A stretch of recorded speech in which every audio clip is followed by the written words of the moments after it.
प्रांजल ज्ञान गंगा में आप सभी का स्वागत है। हम संक्षिप्त महाभारत का पाठ कर रहे हैं जिसमें कि वन पर्व चल रहा है। कल हमने दुर्योधन का अनुताप और प्रायोपवेश का निश्चय की कथा को पढ़ा था। आज हम दुर्योधन का प्रायोपवेश परित्याग की कथा को पढ़ेंगे जो कि इस प्रकार है। तो चलिए कथा शुरू करते हैं।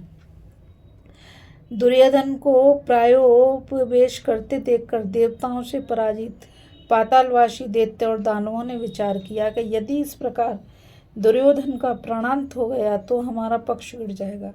इसलिए उन्होंने उसे अपने पास बुलाने के लिए बृहस्पति और शुक्र के बताए हुए अर्थवेदोक्त मंत्रों द्वारा उपनिषद कर्मकांड आरंभ किया।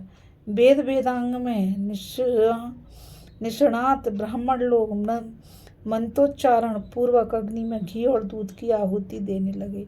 कर्म समाप्त होने पर यज्ञ कुंड में एक बड़ी ही अद्भुत कृत्या झमाई लेती हुई प्रकट हुई और बोली, बताओ मैं क्या करूं? तब दैत्यों ने प्रसन्न होकर कहा, तू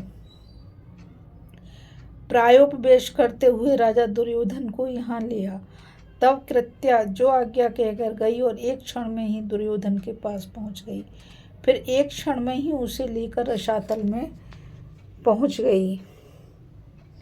फिर एक क्षण में ही उसे लेकर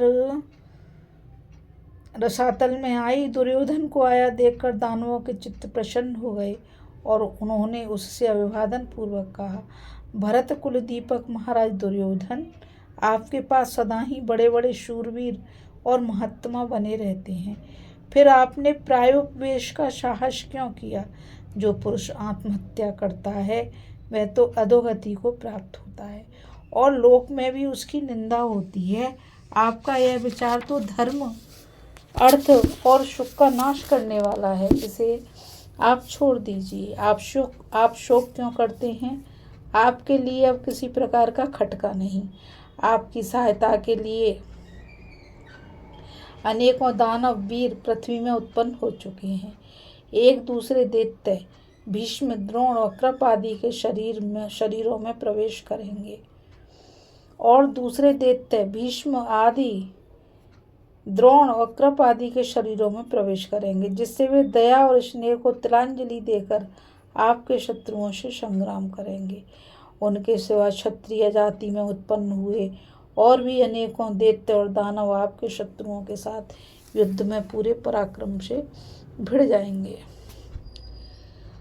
महारथी कर्ण, अर्जुन तथा और भी सभी शत्रुओं को परास्त करेंगे। इस काम के लिए हमने संशपतक नाम वाले सहस्त्रों दैत्य और राक्षसों को नियुक्त कर दिया है। विश्व प्रसिद्ध वीर अर्जुन को नष्ट कर डालेंगे। आप शोक ना करें महाराज। अब इस पृथ्वी को शत्रुओं से रहित ही समझें और निर्द्वंद होकर इसे भोगें। देखिए, देवताओं ने तो पांडवों का आश्रय ले लिया और आप सर्वदा हमारी गति हैं। इस प्रकार दुर्योधन को उपदेश देकर उन्होंने कहा, अब आप अपने घर जाइए और शत्रुओं पर विजय प्राप्त कीजिए। दैत्यों के विदा करने पर कृत्या ने दुर्योधन को फिर प्रायोपवेश के स्थान पर ही पहुंचा दिया और वह वहां अंतर्ध्यान हो गई। कृत्या के चले जाने पर दुर्योधन को चेत हुआ और उसने इस सब प्रसंग को एक स्वप्न सा समझा। दूसरे दिन सवेरा होते ही सूतपुत्र कर्ण ने हाथ जोड़कर हंसते हुए कहा, महाराज, मरकर कोई भी मनुष्य शत्रुओं को नहीं जीत सकता। जो जीता रहता है वह कभी सुख के दिन भी देख लेता है। आप इस तरह क्यों सो रहे हैं? शोक की ऐसी क्या बात है? एक बार अपने पराक्रम से शत्रुओं को संतप्त करके अब मरना क्यों चाहते हैं? आपको अर्जुन का पराक्रम देखकर भय तो नहीं हो गया महाराज? यदि ऐसा है तो आपके आगे सच्ची प्रतिज्ञा करके कहता हूँ कि मैं उसे संग्राम में मार डालूंगा। मैं उसे प्रतिज्ञा पूर्वक शस्त्र छू कर कहता हूँ कि पांडवों के अज्ञातवास का 13वां वर्ष समाप्त होते ही मैं उन्हें आपके अधीन कर दूंगा। कर्ण के इस प्रकार कहने और दुशासन आदि के बहुत अनुनय विनय करने पर तथा दैत्यों की बात याद करके दुर्योधन आसन से खड़ा हो गया।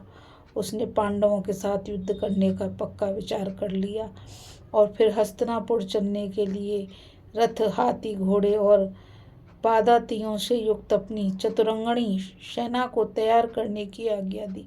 वह विशाल वाहिनी सज धज कर गंगा जी के प्रवाह के समान चलने लगी। इस प्रकार कुछ ही समय में सब लोग हस्तिनापुर पहुंच गए। इस कथा में बस इतना ही। अभी हम कथा में दुर्योधन का आत्महत्या की कथा को पढ़ रहे थे और आगे कथा में हमने फिर दुर्योधन के आत्महत्या के विचार को त्याग देने की कथा को पढ़ा।